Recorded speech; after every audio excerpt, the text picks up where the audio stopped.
सुप्रभात। मैं पूजा मिस आप सभी के साथ आज हिंदी व्याकरण से संबंधित संज्ञा और उसके भेदों की चर्चा करूंगी। सबसे पहले हम यह जानेंगे कि संज्ञा क्या होता है, संज्ञा किसे कहते हैं, संज्ञा की परिभाषा क्या है। यह जानने के लिए आप देख सकते हैं कि संज्ञा का शाब्दिक अर्थ नाम भी है। संज्ञा को नाम भी कहते हैं। सभी प्रकार के नाम को संज्ञा कहा जाता है। किसी व्यक्ति, वस्तु, प्राणी, भाव व स्थान के नाम को संज्ञा कहते हैं। जैसे उदाहरण के तौर पर आप सभी देख सकते हैं, व्यक्ति राम, मोहन, पूजा, सोनू, गीता, सीता आदि। आदि को इंग्लिश में एटसेट्रा भी कहते हैं।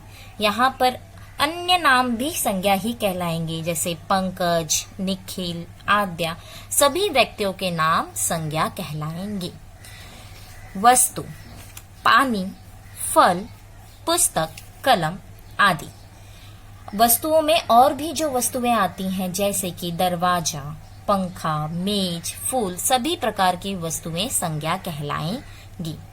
प्राणी मनुष्य, पशु, पक्षी आदि। पशु पक्षी में सभी प्रकार के कीड़े मकोड़े ये सब भी आते हैं, इन्हें भी हम संज्ञा ही कहेंगे। यहाँ पर देखिए, आप सभी देख सकते हैं भाव। मैंने कुल 4 उदाहरण दिए हैं भाव के, अच्छाई, बुराई, प्रेम, झूठ आदि। किंतु इनके अलावा जो भी भाव होते हैं, जैसे कि बुढ़ापा, मिठास, बचपना, वीरता, यह सभी प्रकार के भाव भी संज्ञा ही कहलाएंगे। स्थान गांव, शहर, दिल्ली, आगरा आदि। अन्य स्थानों के नाम को भी हम संज्ञा ही कहेंगे। जैसे उदाहरण के तौर पर आप और भी ले सकते हैं, अमेरिका, इटली, चीन, मुंबई, सभी स्थानों के नामों को हम संज्ञा ही कहेंगे। संज्ञा के भेद। संज्ञा के कुल 5 भेद हैं। पहला भेद व्यक्तिवाचक संज्ञा, जातिवाचक संज्ञा, भाववाचक संज्ञा, द्रव्यवाचक संज्ञा, समूहवाचक संज्ञा। किंतु आज हम सब सिर्फ 2 प्रकार की संज्ञा पढ़ेंगे। जो पहला है व्यक्तिवाचक संज्ञा और दूसरा जातिवाचक संज्ञा। सबसे पहले हम देखेंगे व्यक्तिवाचक संज्ञा।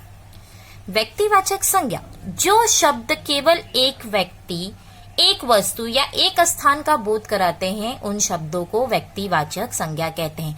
जो हमें केवल एक पर्टिकुलर व्यक्ति के बारे में बताते हो या एक ही वस्तु या एक ही स्थान के बारे में बताते हैं, उन शब्दों को वाचक संज्ञा कहते हैं। उदाहरण के तौर पर आप देख सकते हैं, पहला उदाहरण है रमेश बाहर खेल रहा है।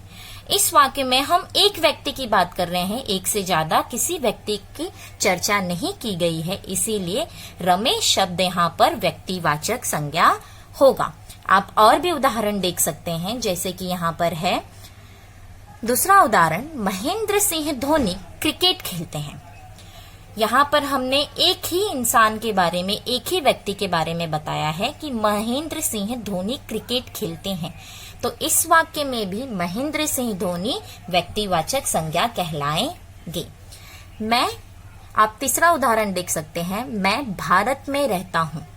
इस वाक्य में भारत एक देश का नाम है, स्थान का नाम है, अर्थात एक ही स्थान के बारे में चर्चा की गई है, इसीलिए भारत शब्द व्यक्तिवाचक संज्ञा कहलाएगा। चौथा उदाहरण है आप सभी के लिए, महाभारत एक महान ग्रंथ है। ग्रंथ अर्थात किताब। यहाँ पर एक ही किताब की चर्चा की गई है, किताब अर्थात वस्तु, एक ही वस्तु की चर्चा की गई है, इसीलिए महाभारत भी व्यक्तिवाचक संज्ञा ही कहलाएगी। 5वां उदाहरण है आप सभी के लिए, अमिताभ बच्चन कलाकार हैं। यहाँ पर केवल एक ही कलाकार की चर्चा की जा रही है, इसीलिए अमिताभ बच्चन शब्द भी व्यक्तिवाचक संज्ञा कहलाएगा। अर्थात इसका क्या अर्थ निकलता है कि हम जब किसी एक ही व्यक्ति, एक ही वस्तु, एक ही स्थान की चर्चा करते हैं तो वह शब्द व्यक्तिवाचक संज्ञा कहलाता है। अब हम दूसरा देखेंगे, जातिवाचक संज्ञा। जो शब्द किसी व्यक्ति, वस्तु या स्थान की संपूर्ण जाति का बोध कराते हैं, उन शब्दों को जातिवाचक संज्ञा कहते हैं।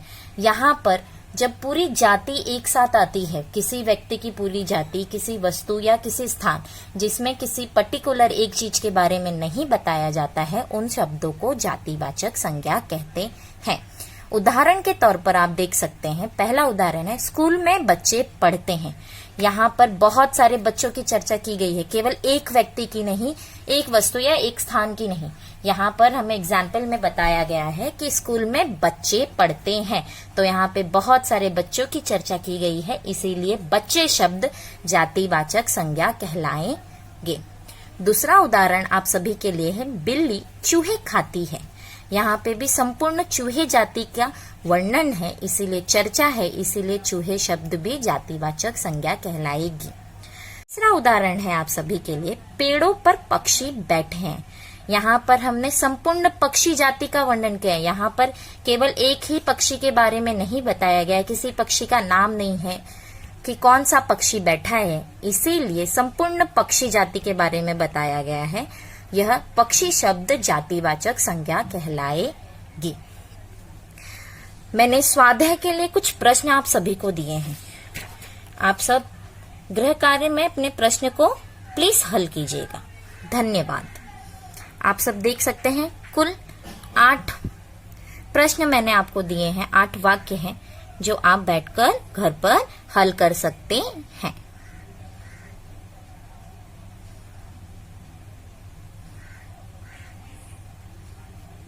धन्यवाद।